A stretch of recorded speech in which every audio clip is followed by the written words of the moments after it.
Dans cette vidéo, on se retrouve pour parler des tableaux. Alors les tableaux, c'est en fait un type de variable qui va vous permettre de stocker plusieurs variables, plusieurs valeurs et même des tableaux eux-mêmes à l'intérieur d'un seul et même conteneur. Alors le principe des tableaux, comme je viens de vous le dire, c'est en fait un type.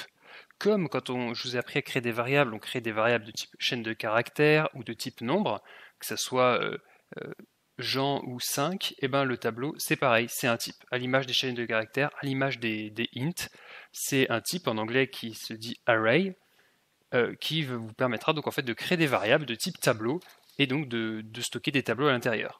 Et donc le principe des tableaux, comme on peut le voir là, c'est de grouper des éléments. Ça va être une seule variable, donc avec un seul nom, mais qui va pouvoir contenir plusieurs éléments. Par exemple, vous pouvez créer une variable qui va contenir plusieurs numéros, qui va contenir plusieurs chaînes de caractères ou qui va même contenir d'autres tableaux. En JavaScript, les tableaux et les listes, c'est la même chose, et certains langages qui les différencient. Donc si vous entendez parler de tableau ou de liste, eh ben, sachez que c'est pareil, c'est la même chose. En tout cas en JavaScript. Le premier type de tableau qu'on va voir, c'est les tableaux de base, c'est les tableaux à une dimension.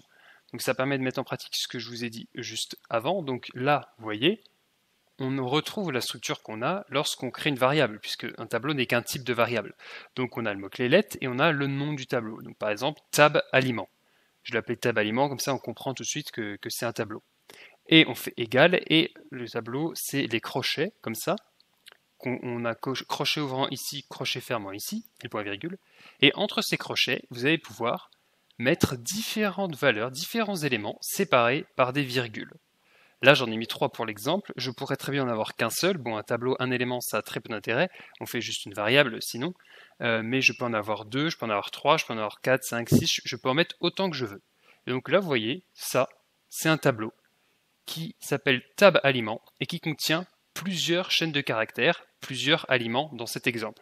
Ça permet que du coup, dans une seule variable, j'ai plein d'aliments, par exemple, qui sont stockés. Pommes, tomates et pain. Alors, ces éléments-là, c'est juste des chaînes de caractères. J'aurais pu mettre des ints, des nombres. J'aurais pu mettre n'importe quel type. J'aurais même pu mettre des tableaux, on va voir tout à l'heure. C'est l'exemple que je vous ai mis là, parce qu'on peut mettre n'importe quoi dans un tableau. À la place de pommes, tomates, pain, j'aurais pu mettre 2, 5, 4, true, true, false. Mais en JavaScript, on peut aussi mélanger les types. Alors, tous les langages ne le permettent pas, mais en JS, on peut le faire. C'est-à-dire que là, vous voyez, j'ai créé un deuxième tableau, donc tab aliment 2, avec encore une fois les crochets et les éléments. Sauf que là, vous voyez, j'ai certains éléments du tableau qui sont des chaînes de caractères, comme pomme et poire, mais j'ai un int, donc 52, et j'ai un booléen, true. Et ça marche totalement, il n'y a aucun problème en JavaScript, on pourra accéder à pomme, à 52, à poire ou à true. Alors là, comme ça n'a pas beaucoup d'intérêt, et ça permet de pouvoir, par exemple, faire des associations. On va le voir juste après. Alors, c'est bien beau d'avoir un tableau, encore faut-il pouvoir y accéder. Donc pour accéder à un élément, c'est tout simple. Là, j'ai repris mon tableau d'exemple de tout à l'heure. Donc tab aliment qui contient trois chaînes de caractères, pomme, tomate et pain. Pour y accéder, on réécrit donc le nom du tableau, le nom de notre variable, et entre crochets, on va mettre l'index de l'élément on souhaite accéder. Attention, en JavaScript, comme dans la majorité des langages et comme très souvent en développement, on commence à 0. On commence à compter à 0. On ne commence pas à 1. C'est pour ça que cet exemple, tab aliment 0, si je fais un console log de ça, ou que je le stocke dans une variable, n'importe quoi, ça va me renvoyer pomme. C'est le premier élément du tableau, sauf qu'en JavaScript, on commence à compter à partir de 0. C'est une bonne habitude à prendre parce que quasiment tous les langages fonctionnent comme ça. C# aussi, c'est pareil, C++ aussi. Il y a quelques exceptions comme le Lua qui commence à 1. C'est un petit peu, au début, c'est un peu perturbant, mais n'oubliez surtout pas qu'on commence à 0. Vous inquiétez pas, même après plusieurs années de développement, des fois on se trompe et on se demande pourquoi ça marche pas. On va donc voir ensemble comment initialiser et accéder à un tableau dans la pratique, parce que la théorie c'est bien beau, mais c'est quand même bien de voir comment on fait concrètement. Donc comme on vient de le voir, on crée donc une variable, donc là avec le mot-clé let, et ensuite on va créer donc un tableau qui peut être absolument n'importe quoi. Par exemple, on peut faire un tableau de voiture, donc tab voiture, et à l'intérieur, ensuite du coup je mets mes crochets, paf, comme ça. Là j'ai une variable tableau, alors mon tableau est vide, mais c'est quand même déjà un tableau. Et là, je peux mettre différentes valeurs. Alors, par exemple, je vais mettre deux chaînes de caractères. On va mettre par exemple une Clio. On va mettre par exemple une Alpine à 110. Et puis, par exemple, je sais pas, une 305. Alors, 305, je pourrais mettre du coup un nombre réel, mais on essaie quand même d'être un minimum cohérent. Et du coup, c'est une chaîne de caractères aussi. Comme ça, en plus, si ça devient une 305 coupée, et ben, je peux rajouter coupé dans la chaîne de caractères, alors que je ne peux pas le faire si c'est un nombre. Bref, donc là, vous voyez, j'ai créé un tableau. Donc, let, un tableau qui s'appelle tab voiture et qui contient trois valeurs, Clio, Alpine à 110 et 305. Bien sûr, je pourrais en rajouter ici autant que je veux. Hein. Des valeurs, on n'est pas limité par la taille de valeur d'un tableau. Et du coup, pour afficher ce tableau, si je fais console.log et que je balance le nom du tableau, donc tab voiture, regardez ce qui se passe, j'exécute, il me log le tableau que je peux ensuite dérouler ici, et il me dit, bah du coup voilà c'est un tableau, j'ai même la taille ici de 3 éléments, Clio Alpine 665, et comme je vous l'ai dit, quand on déroule ici, on a du coup les éléments du tableau, avec à chaque fois l'index, donc vous voyez ça commence bien à 0, et ensuite la valeur, puisque concrètement c'est un ensemble de clés-valeurs, les tableaux, ça c'est la clé 0, la valeur Clio, ça c'est la clé 1, la valeur Alpine, etc. etc. On a même ensuite d'autres informations comme le fait que sa taille soit 3 et après d'autres choses dont on ne s'intéresse pas à ce stade. Et donc on peut comme ça en JavaScript facilement afficher donc un tableau et donc ensuite pouvoir le dérouler et si on a un autre tableau ici pouvoir rentrer dedans, etc. C'est assez pratique de visualiser les tableaux ou même les objets en JavaScript directement dans la console. Et ensuite, comme on l'a vu, peut-être qu'on veut accéder à un élément précis du tableau pour pouvoir par exemple faire une condition. Je ne sais pas si on dit par exemple, si le premier élément de mon tableau c'est, je sais pas, une Clio, alors on va console.log, je roule en Clio. Alors ça n'a aucun sens de faire ça, hein, on est d'accord, mais c'est pour l'exemple. Comme vous voyez ici, pour accéder au tableau, comme je vous l'ai montré, donc on met crochet et l'index, et comme on peut le voir ici, l'index de Clio c'est 0, donc je sauvegarde, j'exécute, et il me donne bien mon tableau, et ensuite il me dit je roule en Clio, puisque j'arrive à accéder à l'index. Alors ça, on est d'accord, ça sert à rien dans l'état, parce que du coup il faudrait faire un if par valeur du tableau, c'est débile. Par contre, ce qui peut être intéressant, c'est d'améliorer ce code. Comment on peut faire? Vu qu'on peut accéder aux éléments du tableau, on pourrait faire une boucle, par exemple, qui accède à chaque élément du tableau et qui, pour chaque élément du tableau, affiche la voiture. On verra ça dans une autre vidéo de comment parcourir un tableau, mais par exemple, on peut afficher assez facilement, de manière automatique, l'index d'un tableau. Je m'explique. Là, par exemple, si je mets « je roule en », et ensuite, ici, je peux directement mettre virgule, parce que un console.log, il faut, si on met plusieurs paramètres comme ça à la suite, il faut mettre soit une virgule, soit un plus. Donc je mets je roule en et je mets une virgule. Et là, du coup, je peux mettre tab voiture 2. Par exemple, si j'ai envie de rouler en Alpine, je mets 1. J'enlève ce truc un peu pourri. Et du coup, qu'est-ce qui se passe? Là, il va me console je roule en. Et ensuite, il va aller dans tab voiture, accéder à l'index 1, donc qui est Alpine, et il va m'afficher ça dans la console. Voilà, je roule en Alpine à 110. Ce qui permet d'éviter de faire un milliard de if à la suite. On peut accéder directement à des éléments du tableau comme ça, dans les consoles, dans les conditions, dans les boucles, etc. Ensuite, on va voir les modifications du tableau. Alors c'est bien beau d'avoir des tableaux, encore faut-il pouvoir les modifier après l'initialisation, parce que ici, on peut déclarer un tableau comme ça, comme on l'a vu tout à l'heure dans le code, sauf que peut-être qu'ensuite on a envie de rajouter, d'enlever des éléments par le code, après l'initialisation tout simplement, parce que ici on a une forme du tableau qui est figée entre guillemets et après on veut pouvoir rajouter, enlever des éléments, etc. Même pour ça il y a plusieurs fonctions on va voir dans le code juste après par l'exemple, mais je vous les présente juste avant. On a pour rajouter des fonctions, pour rajouter des éléments dans le tableau, on a tableau.push et on lui passe la valeur. Ça .push, ça va push, donc ça va ajouter dans le tableau la valeur qu'on lui passe ici à la dernière position du tableau. Et unshift, c'est la même chose, sauf que ça va ajouter la valeur à la première position du tableau. On a la même idée quand on veut enlever quelque chose. Si on fait tableau.pop, ça va enlever le dernier élément du tableau. Et si on fait tableau.shift, ça va enlever le premier élément qu'il y a dans le tableau, quel qu'il soit.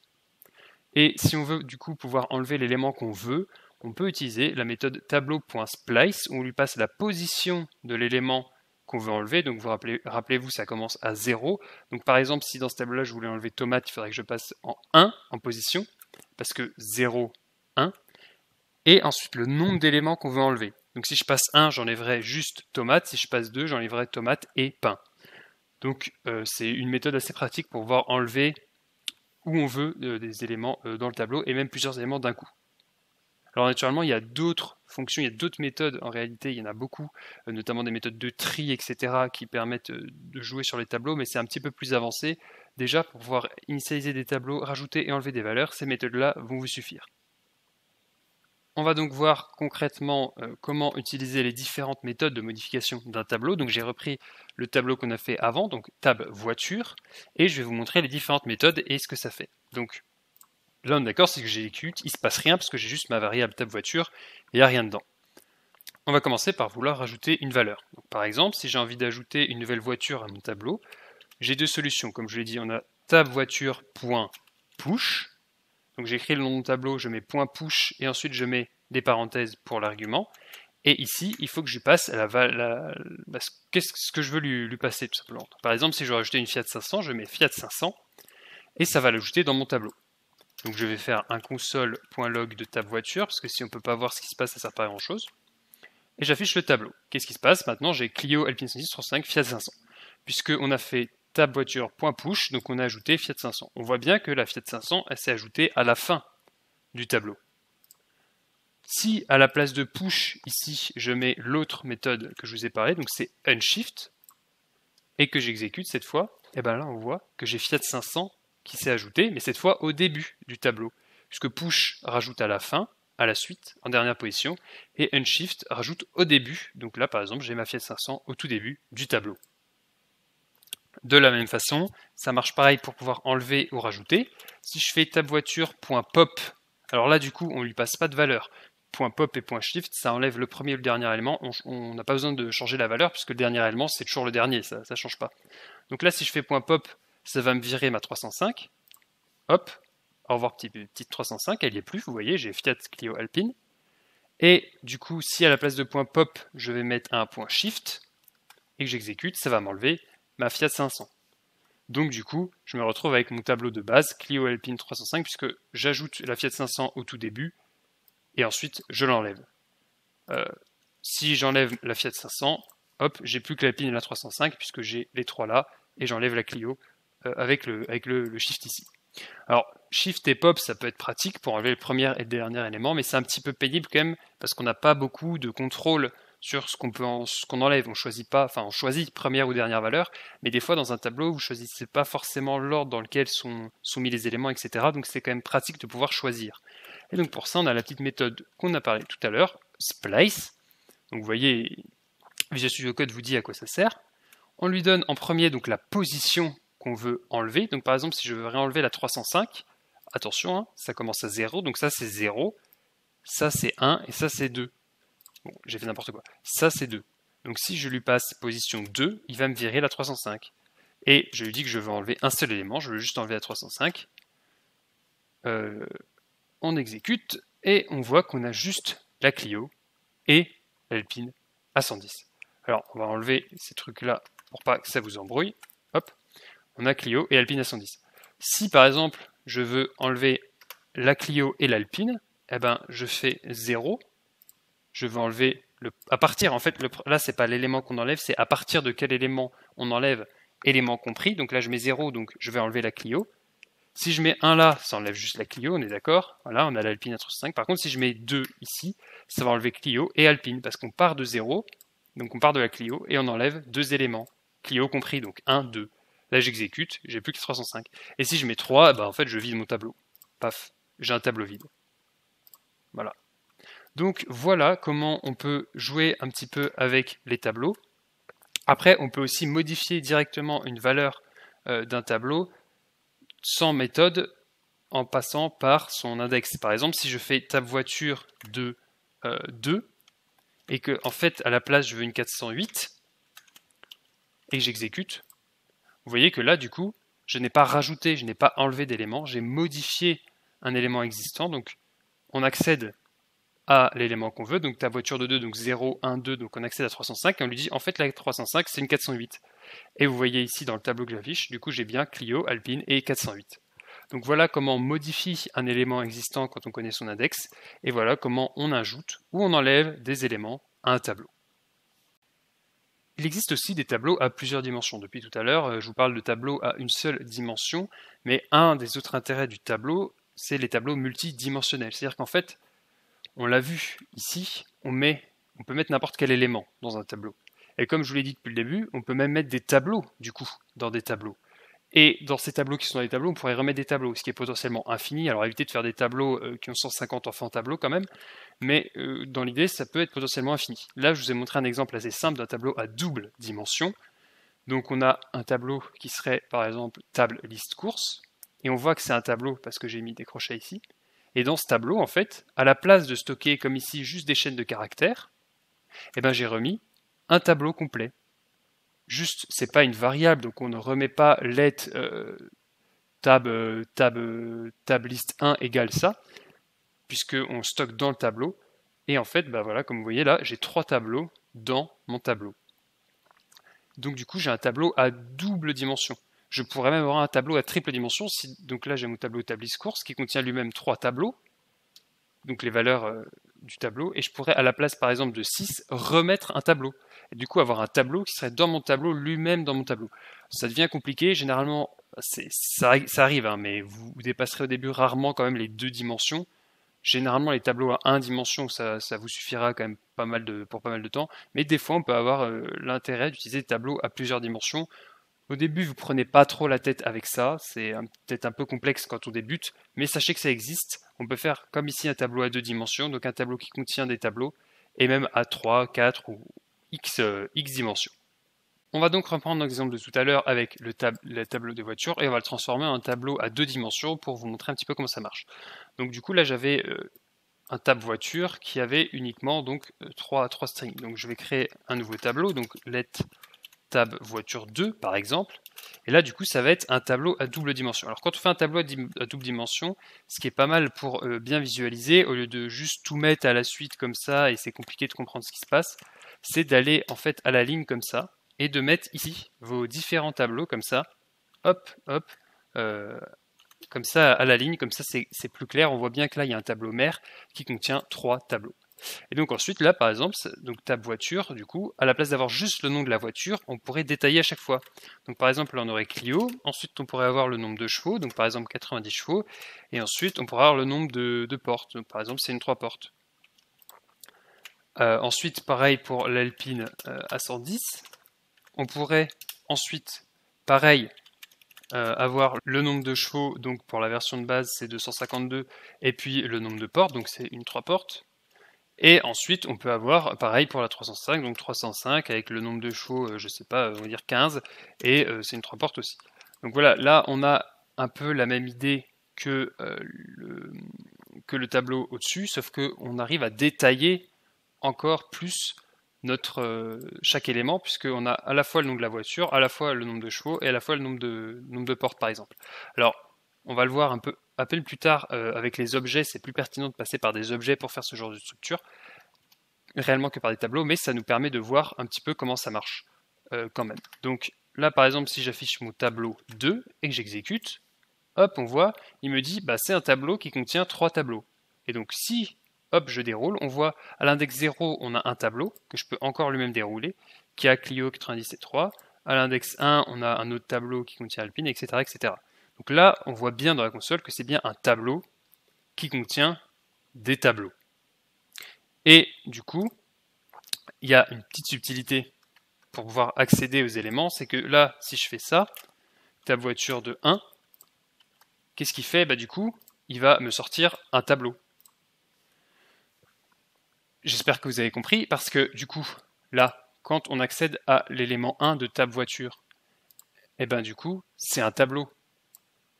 Ça, c'est l'élément 0, ça, c'est l'élément 1, ça, c'est l'élément 2. Mais comme on fait un tableau d'un tableau, et ben du coup, là, on affiche le tableau en lui-même. Vous voyez, tableau.